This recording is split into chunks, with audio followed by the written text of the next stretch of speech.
তো আমি এই প্রথম আসলাম বর্ডারে, মানে এসছি এর আগে, কিন্তু এত কাছের থেকে ভিডিও করা বা আমি কিন্তু এখন ইন্ডিয়াতে দাঁড়িয়ে আছি। আর এই যে তার আছে, এটা পার হলেই কিন্তু বাংলাদেশ। হ্যালো গাইজ, আজকে যাচ্ছি বাংলাদেশ ঘুরতে, আর আমার পেছনে মামা মামি আছে। তো এখান থেকে কিছুটা গেলে বাংলাদেশ বর্ডার পেয়ে যাব আমরা। যেখানে বর্ডার আছে তার চারিকোলে বাগান বাঁশঝাড়, মানে জঙ্গল মতন থাকে আর কি। তো আমরা আসি 5 জন, আর আমার সাথে সুরাজও আছে।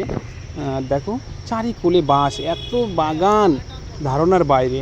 তো চলো এখান থেকে এই বাগানটা পার করলে আমরা বর্ডারটা পেয়ে যাব। ভয় করছে নাকি?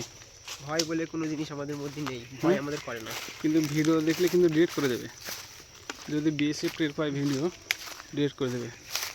দেখ বর্ডার সাইডে এরকম জঙ্গলই থাকে, চারি ফুল জঙ্গল একদম।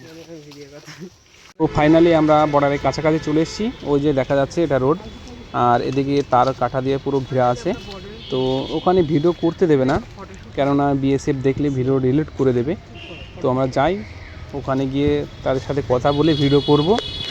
এইভাবে কাউকে যেতে দেয় না, কেননা বিএসএফ মনে করে যে আমরা পালিয়ে যাচ্ছি বাংলাদেশ। তো আমি এই প্রথম আসলাম বর্ডারে, মানে এসছি এর আগে, কিন্তু এত কাছের থেকে ভিডিও করা বা আমি কিন্তু এখন ইন্ডিয়াতে দাঁড়িয়ে আছি। আর এই যে তার আছে, এটা পার হলেই কিন্তু বাংলাদেশ।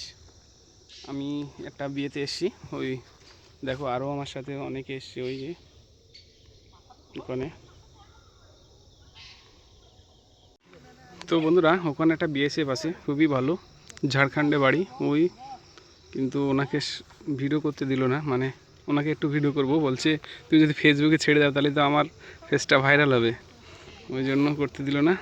তো এই হচ্ছে, আমি কিন্তু এখন ইন্ডিয়াতে আছি, আর এই সাইডটা বাংলাদেশ। এই যে আমরা খুব চেষ্টা করলাম এই রোডে ওঠার জন্য, তো বিএসএফটা মানা করলো। এখন তো সন্ধে হয়ে গেছে, বলছে সকালের দিকে আসলে উঠতে দিতাম।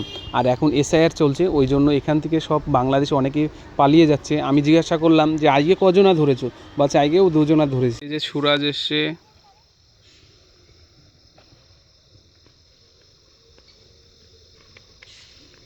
সুরাজ এই আছে বাংলাদেশ নাকি?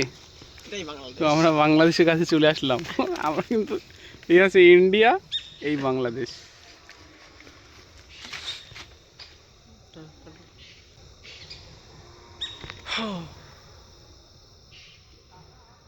সত্যি আমি এখানে এসে একটা জিনিস লক্ষ্য করলাম, বর্ডারের চারিকোলে ছোট করে খাল আর কি, গর্ত মতন।